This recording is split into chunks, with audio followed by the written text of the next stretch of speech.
Picture this. It's 1970, Detroit, Michigan, the beating heart of the American automobile industry. General Motors, Ford, Chrysler. These aren't just companies, they're institutions, empires. They employ millions of Americans. Their factories stretch for miles. Their lobbyists walk the halls of Congress. Their executives play golf with presidents. To challenge Detroit is to challenge America itself. And yet, somewhere on the other side of the Pacific Ocean, a man with grease-stained hands, no university degree, and a lifetime of catastrophic failures is quietly preparing to do exactly that. His factories had been bombed twice. An earthquake had destroyed what the bombs missed. His first products were so bad, Toyota laughed him out of the room. He nearly died in a racing accident. He ran out of money, more than once. Most people would have quit after the first disaster. Soichiro Honda wasn't most people, because in roughly 2 decades, the company carrying his name would become one of the most respected automobile brands on Earth. Its motorcycles would dominate global markets. Its cars would make Detroit panic. And its engines, the same engines that once couldn't meet Toyota's basic standards, would solve an emissions problem that America's greatest automakers swore was impossible. This is not just the story of a company. This is the story of a philosophy, a mindset, a way of seeing the world that turns every failure into fuel. This is the story of how Honda defeated Detroit. And it begins not in a factory, but on a dusty road in rural Japan, where a little boy smelled gasoline for the very first time and decided that smell was the future. November 17th, 1906, Komyo, Japan, a quiet rural village near the city of Hamamatsu. Japan in 1906 is a country caught between 2 worlds. Ancient traditions on one side, a rush toward Western modernization on the other. Factories are appearing in cities. Steam engines are replacing horses. But out here, in the villages, life is simple and often brutal. Into this world, Soichiro Honda is born. His father, Gihei, is a blacksmith and bicycle repairman. His mother, Mika, is a weaver. Together, they earn just enough to survive. Money is scarce. Resources are limited. Of the Honda family's children, several die young from illness. Death is a constant shadow in rural Japan during this era. Soichiro grows up knowing poverty, really knowing it. Not the kind of poverty you read about, the kind that shows up every time there's nothing left on the table. But poverty doesn't define him, curiosity does. From his earliest years, Soichiro Honda is obsessed with machines. While other children play games, he watches the gears in his father's workshop. He listens to the rhythm of metal striking metal. He traces the edges of bicycle chains with his fingers, trying to understand how movement is created from stillness. Machines make sense to him. People often don't.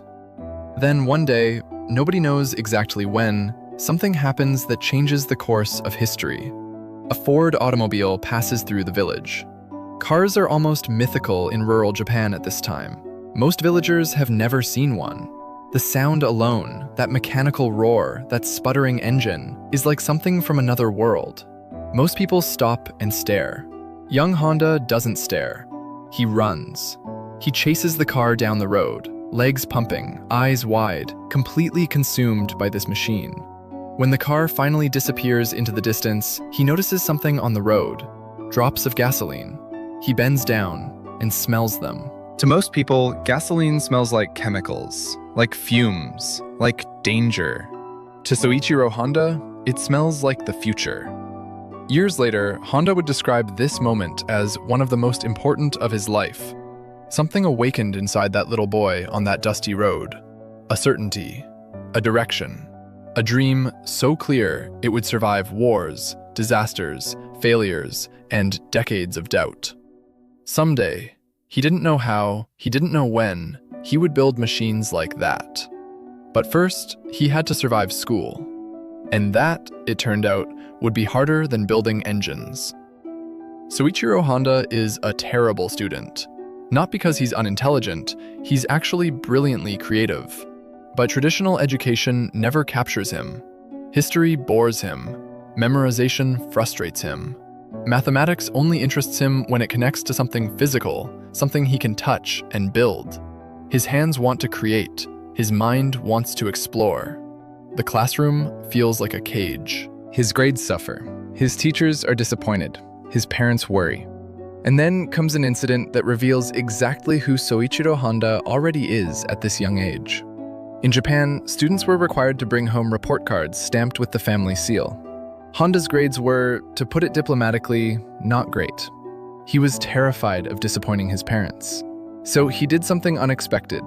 He carved a fake family seal out of scrap rubber from a bicycle pedal and stamped his own report card. At first, it worked. The forgery went undetected. Then, other students found out. They wanted fake seals too. Honda obliged. Eventually, teachers discovered the deception. Honda was caught. Here's what most people expect: an angry father, punishment, shame. Here's what actually happened. His father wasn't furious that his son had forged the seal. He was disappointed the craftsmanship wasn't good enough. Precision matters. Do the job properly, or don't do it at all. That lesson, disguised as a scolding, would one day define an entire global company. One more story from Honda's childhood tells us everything we need to know about who he was. In 1917, a famous American aviator named Art Smith is scheduled to perform an aerial demonstration. 11-year-old Honda desperately wants to see it. The airfield is 20 kilometers away. He has no money, no transportation, no permission. Most children would have stayed home. Honda borrows a bicycle, secretly takes some money from home, and rides all the way to the airfield. When he arrives, he discovers he still doesn't have enough for admission. Most people, at that point, would turn around, go home. Honda finds a tree outside the airfield, climbs it, and watches from above. As the airplane soars across the sky, he is completely mesmerized. Human beings built this, a machine that flies. Limits aren't real. The impossible isn't real. It's just a word people use before someone proves them wrong. He rides home expecting punishment. Instead, his father looks at him with something like pride. His son isn't lazy. His son isn't dumb. His son simply sees the world differently. And the children who see the world differently, they're the ones who change it. By the time Honda reaches his mid-teens, one thing is clear. He doesn't belong in school. He belongs with machines. Then, in 1922, at just 15 years old, he sees an advertisement that will alter the course of history. An automotive company in Tokyo called Art Shokai is looking for apprentices. For Honda, this isn't a job advertisement. It's a doorway into the future. He leaves home, boards a train, travels to Tokyo alone at 15 years old, chasing a dream most adults wouldn't have had the courage to pursue. He arrives expecting to repair cars, to learn from master mechanics, to finally be surrounded by engines. Reality proves very different. At Art Shokai, Honda isn't assigned to vehicles. He cleans floors, prepares meals, runs errands, and, in one of history's great indignities, occasionally babysits his employer's child. This was not the future he imagined. Days turn into weeks, weeks into months. Still no cars, still no engines. Frustration grows, doubt creeps in. Had he made a mistake? Was this dream impossible? He had left home for this. Quitting would mean returning in failure. And failure, already at 15, is something Soichiro Honda refuses to accept. So he waits. Then history hands him an opportunity disguised as catastrophe. September 1st, 1923, the Great Kanto Earthquake, one of the deadliest natural disasters in Japanese history. Entire neighborhoods collapse, fires consume cities, over 100,000 people die. Tokyo is devastated. At Art Shokai, experienced mechanics leave to help their families rebuild. Suddenly, there aren't enough workers. And for the first time, the 17-year-old boy who has spent months cleaning floors is finally allowed to touch the machines he loves. A real chance. Honda doesn't just take it, he devours it. What happens next sets Honda apart from every other mechanic in Japan. While other apprentices follow instructions, Honda asks questions. He stays late. He takes machines apart just to understand how they work, then puts them back together, often better than before. He doesn't just fix vehicles, he studies them, obsessively. How does an engine breathe? How do gears translate force? Where does metal fail under pressure? And, most importantly, how can it be improved? His employers notice. Customers start requesting Honda specifically. A poor village boy, a school failure, is becoming one of the most talented mechanics in Tokyo. But another obsession is beginning to consume him: racing. In those years, motorsport isn't just entertainment, it's innovation. Every race is a live laboratory where engineering theories get tested at speed. And Honda loves both machines and competition. For him, racing isn't about fame, it's about learning.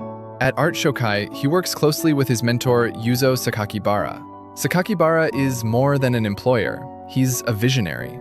Under his guidance, Honda learns not only how to repair machines, but how to create them. Together, they build racing cars from salvaged parts, old aircraft engines, modified chassis, anything they can find. Resources are limited, creativity is not. This becomes one of Honda's foundational beliefs. Innovation isn't born from abundance, it's born from constraints. When Art Shokai builds a race car powered by an aircraft engine, nicknamed the Curtiss, it performs remarkably. The victories bring attention, and for Honda, something even more valuable: confidence. He begins to believe that Japanese engineers can compete with the best in the world. At a time when Western technology is considered superior, this belief alone is revolutionary. But success carries risks, and in 1936, while competing in a race, disaster strikes. A horrific crash, metal twisting, parts scattering. Honda survives, barely. He suffers serious injuries. His younger brother, who was with him, is also hurt. For most people, a near-death experience inspires caution. For Honda, it inspires transformation. He decides to step away from driving, but he will never abandon engineering. Because during his recovery, a new dream takes shape. He no longer wants to tune engines. He wants to manufacture them. In the late 1930s, Japan's industrial economy is expanding rapidly. Companies like Toyota are growing. Demand for parts is rising.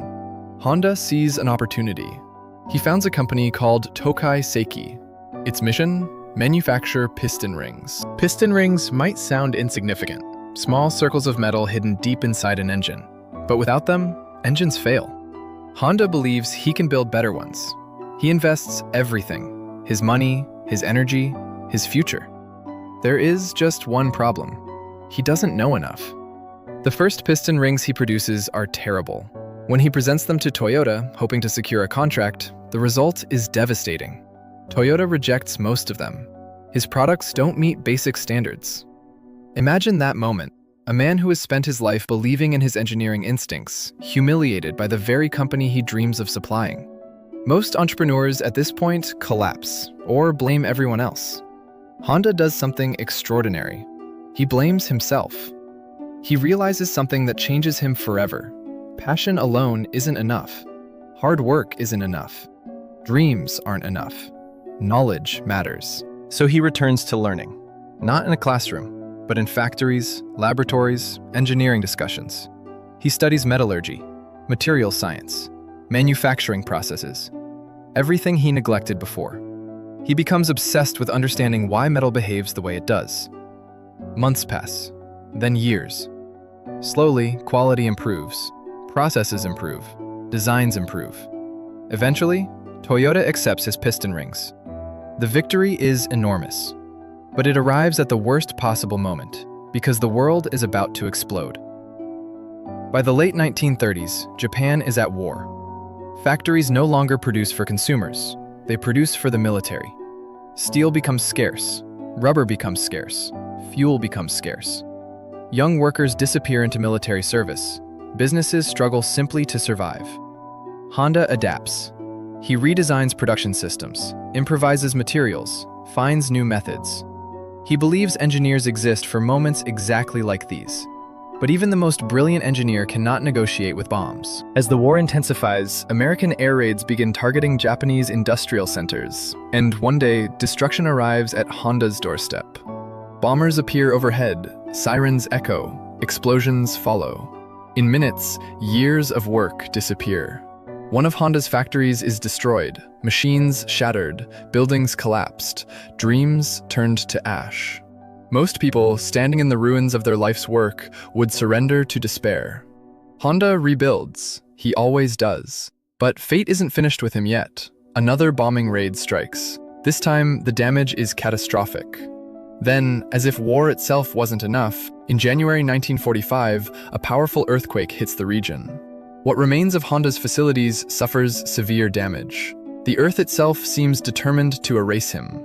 He is 39 years old. His factories are gone. His country is devastated. His future is uncertain. Bombs couldn't stop him, earthquakes couldn't stop him. But now, with the war ending and Japan in ruins, he faces a choice that would define everything. He sells what remains of Tokai Seiki to Toyota. To outsiders, it looks like surrender. In reality, it's a masterstroke. The sale gives him money, but more importantly, it gives him freedom. For the first time in years, Soichiro Honda steps back. He rests, he thinks, he observes the world around him. And what he sees is not opportunity, not yet. He sees desperation. Japan's roads are filled with bicycles. Cars are rare. Fuel is scarce. Millions of people need to move. They need cheap, reliable, simple transportation. Then, almost by accident, inspiration strikes. Honda has access to small surplus engines originally designed for military radio equipment. Most people see scrap. Honda sees possibility. One day, he attaches a small engine to a bicycle. It isn't elegant, it isn't beautiful, but it works. Suddenly, bicycles can travel farther, faster, with less effort. Neighbors notice, friends become interested, demand begins to grow. This isn't just an invention, it's a solution. And solutions, when they're real solutions, change history. In 1946, Honda founds the Honda Technical Research Institute. The operation is tiny, a handful of workers, limited resources, and an enormous dream. The first products are crude, motorized bicycles. But Honda understands something many inventors never learn. Perfection can come later. People need help now. The market responds immediately. Demand explodes. Then a new crisis. The surplus military engines run out. Without engines, the business dies. Honda must either quit or build his own engine. You already know which choice he makes. But engineering requires capital, and capital requires believers. Banks are reluctant, investors are cautious. Japan's economy is fragile. Everyone thinks building engines in post-war Japan is almost absurd. So Honda tries something bold, something personal, something that most entrepreneurs would never attempt. He writes letters. Not 10 letters, not 100, approximately 18,000 letters sent to bicycle shop owners across Japan. The message is simple: support this dream, help bring affordable transportation to the people of Japan, become part of something new. Most people expected silence, a polite rejection, indifference. Around 3,000 shop owners replied positively. 3,000 people willing to bet on a dream. Those responses provided crucial funding, but they did something even more important. They created Honda's first network, his first community, his first believers.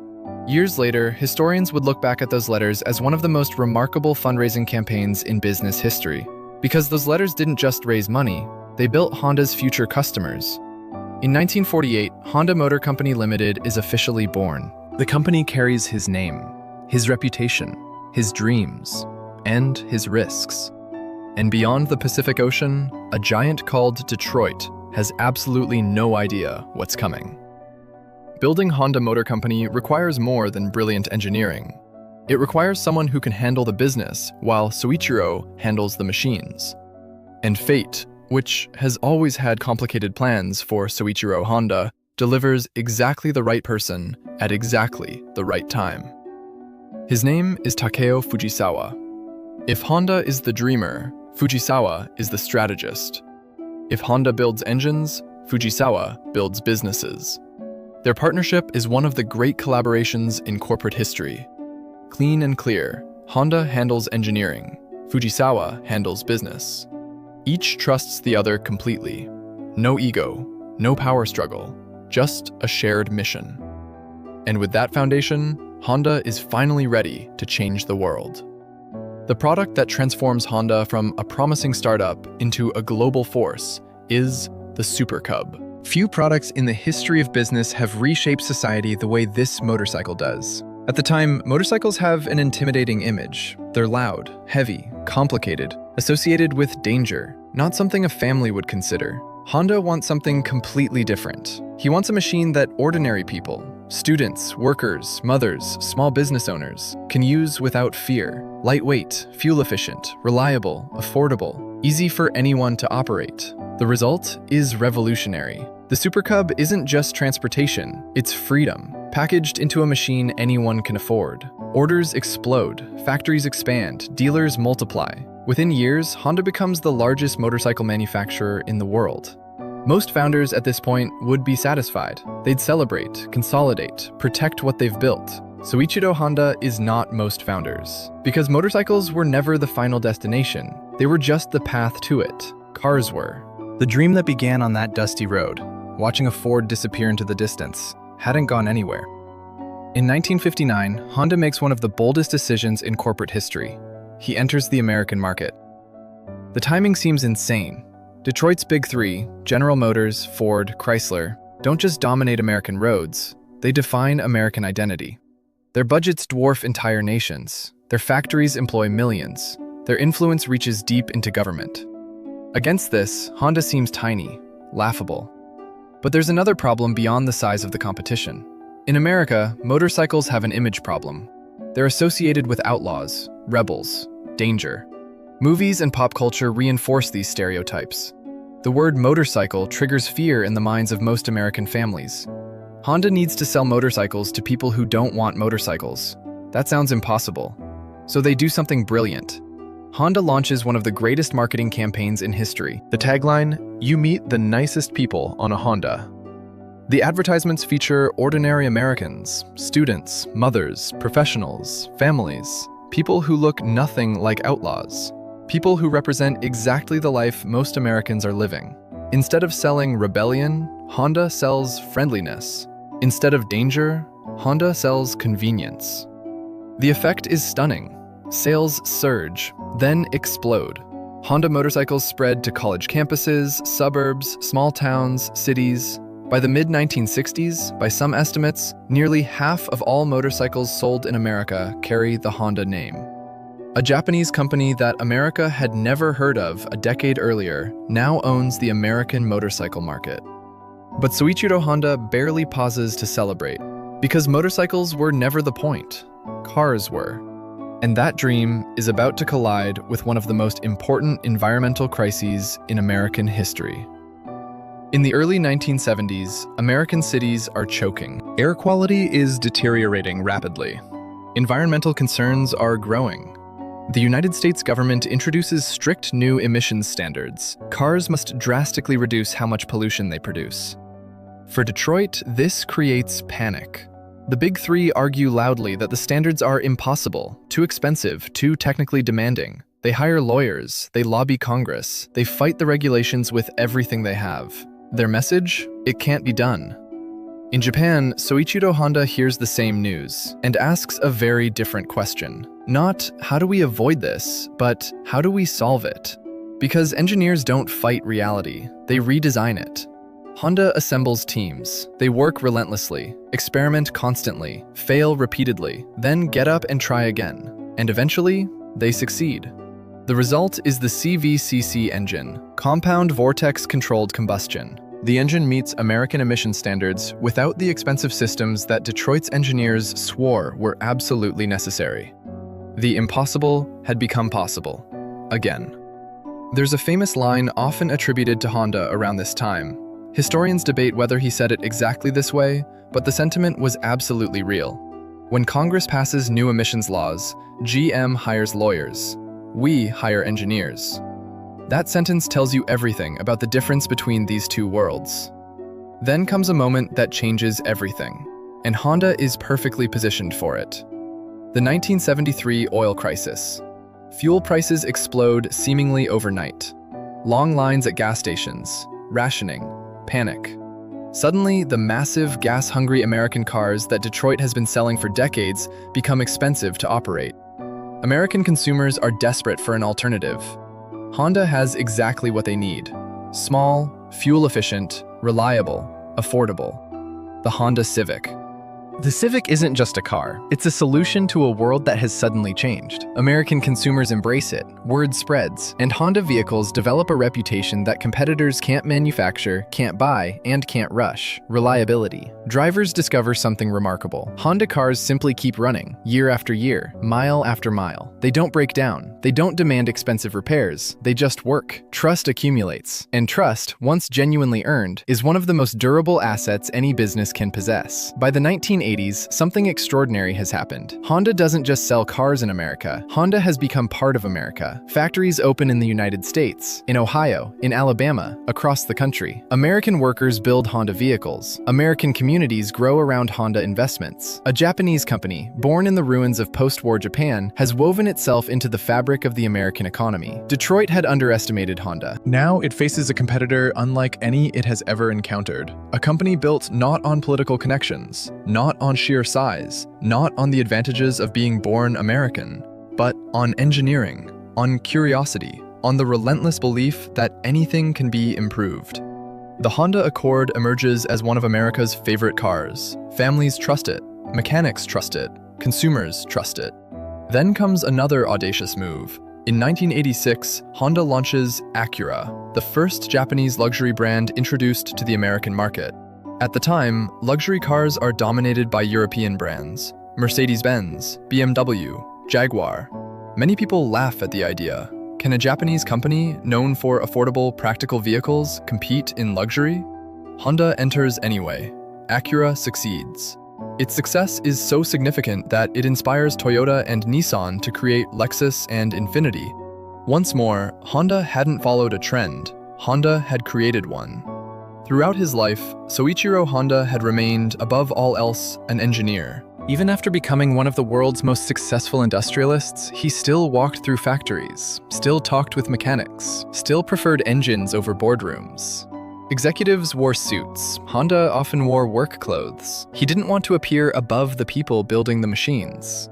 Because he had been one of them, he knew what it felt like to clean workshop floors, to be ignored, to be underestimated. And perhaps that's why success never completely changed him. At Honda Motor Company, the culture he built was unusual, especially in post-war Japan, where strict hierarchy dominated almost every organization. At Honda, young engineers could challenge senior executives. Ideas mattered more than titles. Curiosity was valued above obedience.